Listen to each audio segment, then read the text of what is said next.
അപ്പോൾ ഇന്ന് second Saturday അല്ലേ? സെക്കൻഡ് സാറ്റർഡേ ഒക്കെ കുട്ടികൾ വീട്ടിലിരിക്കുന്ന ദിവസമായത് കാരണം നല്ല രസം ഉണ്ടാവും. എന്നാണെന്നറിയാവോ? എന്നാ കഴിക്കാൻ വേണ്ട ദോശ, എന്ത് കൊടുത്താലും ദോശയായിരിക്കും വേണ്ടേ.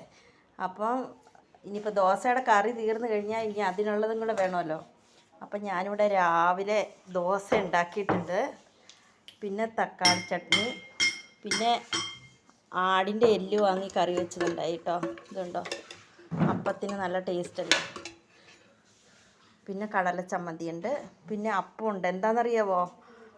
വൈകുന്നേരം വരെ ഇവിടെ നിന്ന് സമാളിച്ച് കൊണ്ടുപോകണമെങ്കിൽ ഇത്തിരി ബുദ്ധിമുട്ടുണ്ടാവും.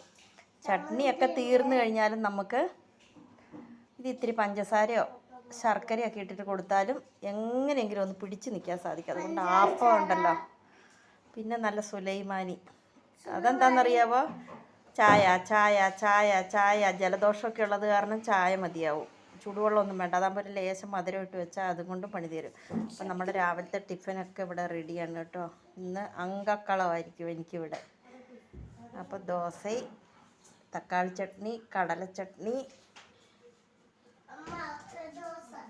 എല്ലുകറി, സുലൈമാനി, അപ്പം.